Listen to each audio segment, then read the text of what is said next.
कालू कौवा अपने बेटे जग्गू कौवे की वजह से बहुत परेशान था। कालू कौवे का बेटा जग्गू कौवा कोई भी काम ना करता। वो हर समय उल्लुओं के साथ बैठकर बीड़ी पीता, आवारा घूमता, सोया रहता और जब शाम होती तो अपने घर आ जाता। आगे हो आवारा फिरकर, बहुत हो गया। अब अगर तुम्हें इस घर में रहना है तो कोई काम करना होगा, अपना भोजन खुद लाना होगा, घोंसला बनाना सीखना होगा। आखिर कब तक ऐसे हमारे सहारे पर जियोगे? बस बस बस करो कालू, मेरे बेटे को देख नहीं सकते तुम? वो अभी छोटा है, जैसे जैसे बड़ा होगा सब सीख जाएगा। अभी हम जिंदा हैं, हम ला कर देंगे भोजन अपने बेटे को, हम बनाएंगे घोंसला अपने बेटे के लिए। मम्मा मम्मा, पापा घूर रहे हैं। घूरने दो तुम इसे, जाओ और जाकर सो जाओ तुम। फिर जग्गू कौवा अपने घोंसले में जाकर सो जाता है। बिगाड़ लो, एक दिन आएगा जब तुम पछताओगी अपने किए पर। अभी तो मुझ में हिम्मत है, मैं हमेशा नहीं कमाऊंगा। संतान बुढ़ापे में माँ बाप का सहारा बनती है। अगर आज ये कुछ सीखेगा तो फिर ही कल ये हमारा सहारा बनेगा। अगर ऐसे ही रहा तो ये खुद का पेट भी नहीं भर पाएगा। ये वो रोज की बातें हैं जो उन कौवों के घर में होती, और रोज की तरह उन सब बातों के बाद कौवों का वो परिवार सो जाता है। सुबह हो जाती है। कालू कौवा अपने बेटे से कहता है, अगर आज शाम तुम भोजन लेकर घर न आए तो मैं तुम्हें घर नहीं आने दूंगा।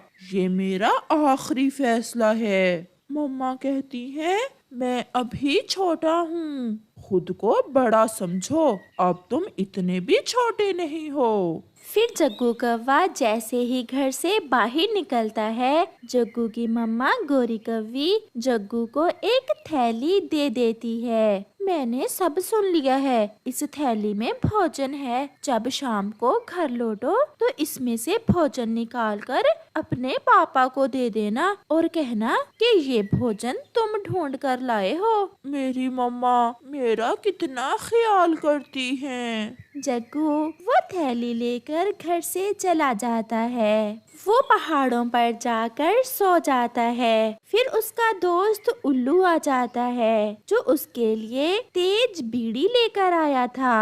वो दोनों बीड़ी पीते हैं। यार मेरे पापा तो आजकल मेरे पीछे ही पड़े हुए हैं। जब देखो मुझे समझाते रहते हैं, काम काम काम, हर समय मुझे काम करने का ही कहते हैं। है तो कुछ मेरे साथ भी ऐसा ही, मेरे पापा भी ऐसा ही करते हैं। एक मेरी मम्मा ही है जो मेरा साथ देती हैं। अब मुझे जाना होगा।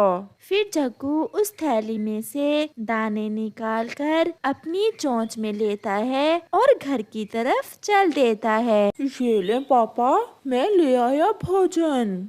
ये भोजन तुमने कहाँ से ढूंढा है? मैंने ये भोजन पहाड़ों से ढूंढा है मैंने ये भोजन। कालू कौवा अच्छी तरह जानता था कि इन दिनों जंगल में चावल नहीं होते। ये वही चावल के दाने हैं जो बरसात से पहले वो खुद ढूंढकर अपने घर लाया था। मैं तुम्हारा पिता हूँ, तुम मेरे पिता नहीं हो, मैं सब जानता हूँ। फिर कालू बाहर चला जाता है। वो बहुत परेशान था क्योंकि अब वो पहले की तरह जवान नहीं रहा था। वो थोड़ा सा उड़ने के बाद थक जाता है और उसे अपने बेटे से भी कोई उम्मीद ना थी। ठंडे मौसम में अब उसके लिए उड़ना बहुत मुश्किल हो गया था। वो सीधा चिड़िया के पास जाता है। चिड़िया, आज मैं कुछ ठीक नहीं हूँ। मेरे पंख में सुबह से दर्द हो रहा है। मैंने कुछ दाने तुमसे उधार लिए थे, शायद मैं वो तुम्हें वापस ना कर सकूं। मुझे माफ करना।